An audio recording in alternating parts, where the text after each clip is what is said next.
जय हिंद, वंदे मातरम। साथियों, बिहार पुलिस सिपाही की परीक्षा के लिए आज के इस वीडियो में गणित से 5 से 6 मोस्ट इम्पॉर्टेंट प्रश्नों को कवर करेंगे, जो कि बिहार पुलिस एग्ज़ाम के लिए काफ़ी ज़्यादा इम्पॉर्टेंट रहेगा। इसलिए आप सभी पूरा सेशन को ध्यानपूर्वक देखें। तो साथियों, पहला प्रश्न आपके सामने है। यदि 16 वस्तुओं का विक्रय मूल्य 20 वस्तुओं के क्रय मूल्य के बराबर हो तो विक्रेता को क्या होगी? 4% की हानि, 20% का लाभ, 20% की हानि या फिर 25% का लाभ होगा। अगर आपको सॉल्व करना आता है तो आप लोग सॉल्व करके नीचे कमेंट बॉक्स में अपना अपना आंसर बता सकते हैं। तो देखिए, बहुत ही सिंपल प्रश्न है। 16 वस्तुओं का विक्रय मूल्य, तो यहाँ पे लिख सकते हैं 16 एसपी का मतलब होता है सेलिंग प्राइस। तो 16 वस्तुओं का विक्रय मूल्य ये बराबर है 20 वस्तुओं के क्रय मूल्य के बराबर। तो यहाँ पे लिख सकते हैं 20 सीपी का मतलब कॉस्ट प्राइस, हिंदी में क्रय मूल्य, और एसपी का मतलब सेलिंग प्राइस, हिंदी में विक्रय मूल्य। अब यहाँ से क्या करेंगे, एसपी और सीपी का अनुपात निकालेंगे।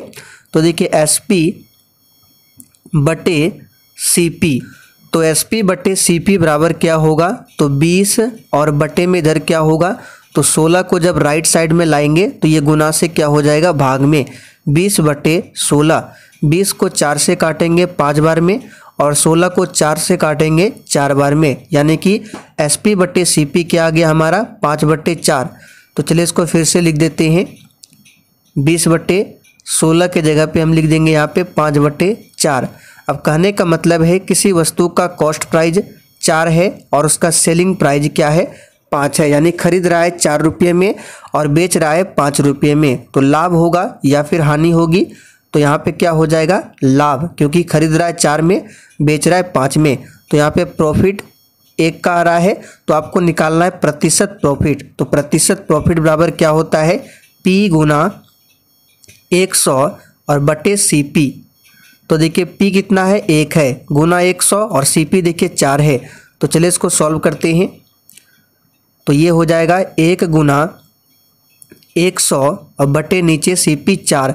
4 से 100 को काटेंगे 25 बार में, यानी 25% का क्या होगा? लाभ होगा, जो कि डी ऑप्शन में दिया हुआ है। चलिए आगे देखिए, दूसरा प्रश्न है। एक सोफे को 19,800 में बेचने से 10% का लाभ होता है, तो इसका क्रय मूल्य कितना है? बहुत ही सिंपल प्रश्न है, आप लोग सॉल्व करके कमेंट बॉक्स में आंसर बताइए। तो देखिए, यहाँ पे 10% लाभ का मतलब क्या होता है? तो 10% प्रॉफिट। तो इससे जब परसेंटेज को हटाएंगे तो ये हो जाएगा 1/10, और 1/10 का मतलब क्या है? तो यहाँ पे देखिए सीपी है 10 और ये 1 क्या है? तो प्रॉफिट है। अगर यहाँ पे 10% का लॉस रहता तो क्या होता? ये भी होता 1/10, लेकिन ये क्या होता? 10 सीपी हो जाता और 1 क्या होता? लॉस होता। लेकिन यहाँ पे क्या है? 10% प्रॉफिट है। तो चलिए इसको रिमूव करते हैं। तो यहाँ पे देखिए 10 क्या है? सीपी है, और 1 क्या हमारा? प्रॉफिट है। तो यहाँ से हम एसपी निकाल लेंगे। तो सेलिंग प्राइस बराबर क्या होगा? सीपी में पी को ऐड करेंगे, यानी 10 + 11। तो देखिए, रेशियो में सेलिंग प्राइस कितना आ रहा है? 11, लेकिन वास्तव में दिया हुआ है 19,800। तो 11 के इक्वल में कर देंगे 19,800 को। तो देखिए, यहाँ पे लिख सकते हैं 11 रेशियो का मान कितना है? 19,800। तो यहाँ से 1 रेशियो का मान निकालेंगे तो कितना हो जाएगा? तो 11 से 19,800 को काटेंगे तो ये कितने बार में जाएगा? तो 1, 8 और 0, 0, यानी कि 1 रेशियो का वैल्यू कितना है? 1800। तो यहाँ पे देखिए, निकालना है इसका क्रय मूल्य। तो हमारा क्रय मूल्य कितना आया था? 10%। अभी हमने लिखा था 1/10, तो 10 क्या था? सीपी था। तो यही 10 रेशियो का मान आपको निकालना है। तो 10 रेशियो का मान कितना हो जाएगा? जब 1 रेशियो का मान 1800 है तो 10 रेशियो का मान क्या हो जाएगा? 18,000। तो देखिए, यहाँ पे फर्स्ट ऑप्शन में दिया हुआ है 18,000। चलिए आगे देखिए, यदि किसी वस्तु के क्रय मूल्य तथा विक्रय मूल्य में 4:5 का अनुपात हो तो लाभ प्रतिशत कितना होगा। बहुत ही सिंपल है। देखिए क्रय मूल्य कितना है 4 है, विक्रय मूल्य कितना है 5 है, तो यहाँ से 1 रुपये का क्या होगा लाभ होगा। तो प्रतिशत लाभ बराबर तो लाभ गुना 100 यानी 1 गुना 100 और बट्टे क्रय मूल्य देखिए 4 है तो नीचे 4 लिखेंगे तो ये हो जाएगा 25% का लाभ जो कि सी ऑप्शन में दिया हुआ है। चलिए आगे बढ़ते हैं और साथियों सेशन के लास्ट में आपको कमेंट करके बताना है कि आपने आज के इस मैथ्स प्रैक्टिस सेट में कितने प्रश्न सही किए हैं। चलिए अगला प्रश्न है, एक घन का पृष्ठीय क्षेत्रफल 726 वर्ग सेंटीमीटर है तो घन का आयतन क्या होगा। बहुत ही सिंपल प्रश्न है और साथियों एग्जाम में बिल्कुल इसी तरह के प्रश्न पूछे जाएंगे। और जिसने अभी तक सेशन को लाइक नहीं किया है प्लीज़ आप सभी से रिक्वेस्ट है कि आप सभी सेशन को दिल से एक बार ज़रूर लाइक कर दें। तो एक घन का पृष्ठीय क्षेत्रफल 726 वर्ग सेंटीमीटर है। तो सबसे पहले आपको पता होना चाहिए घन का पृष्ठीय क्षेत्रफल क्या होता है 6a²। ए का मतलब भुजा होता है तो 6a² बराबर दिया हुआ है 726। अब 6 से काटेंगे 726 को तो एक बार में ये 2 फिर 1 यानी 121।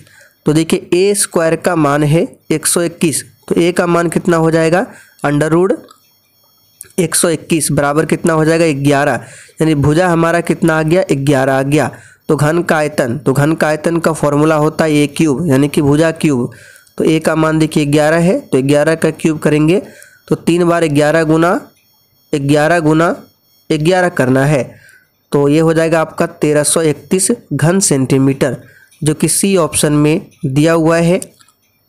चलिए आगे देखिए, फातिमा और अहमद की आयु 3:8 के अनुपात में है। उनकी वर्तमान आयु का योग 44 वर्ष है तो उनकी उम्र का अंतर कितना है। बहुत ही सिंपल है। देखिए फातिमा और अहमद की आयु 3:8 के अनुपात है। उनके वर्तमान आयु का योग 44 दिया हुआ है तो दोनों रेशियो को जोड़ दीजिए तो 3 + 8 कितना हो जाएगा 11। रेशियो में देखिए जोड़ दिया हुआ है योग 11 लेकिन वास्तव में योग कितना है 44। तो दोनों को इक्वल कर देंगे तो यहाँ से एक रेशियो का वैल्यू निकालेंगे तो 44/11 ये आ जाएगा आपका 4 एक रेशियो का वैल्यू। यहाँ पे उनकी उम्र का अंतर बताना है तो देखिए 8 में 3 को माइनस कीजिए तो अंतर हो जाएगा 5 यानी 5 रेशियो का मान निकालना है तो 5 × 4 एक रेशियो का मान 4 तो 5 रेशियो का मान कितना हो जाएगा 20 वर्ष। तो देखिए डी ऑप्शन में दिया हुआ है 20 वर्ष। और साथियों अगर आपको किसी भी प्रश्न में अभी भी डाउट हो तो आप लोग कमेंट करके पूछ सकते हैं, नेक्स्ट क्लास में आपको बताया जाएगा फिर से। चलिए आगे देखिए, ए, बी और सी ने एक व्यवसाय की शुरुआत की। ए के निवेश का 3 गुना, बी के निवेश के 2 गुने तथा सी के निवेश के 4 गुना के बराबर है। यदि लाभ में यहाँ पे लाभ नहीं है, यदि ए इसमें बताना है, यदि इस कुल लाभ में सी का हिस्सा दिया हुआ है 4,863 रुपया तो इस लाभ में ए का हिस्सा ज्ञात करना है। तो बहुत ही सिंपल है, आप लोग सॉल्व कीजिए। चलिए बताते हैं इसको।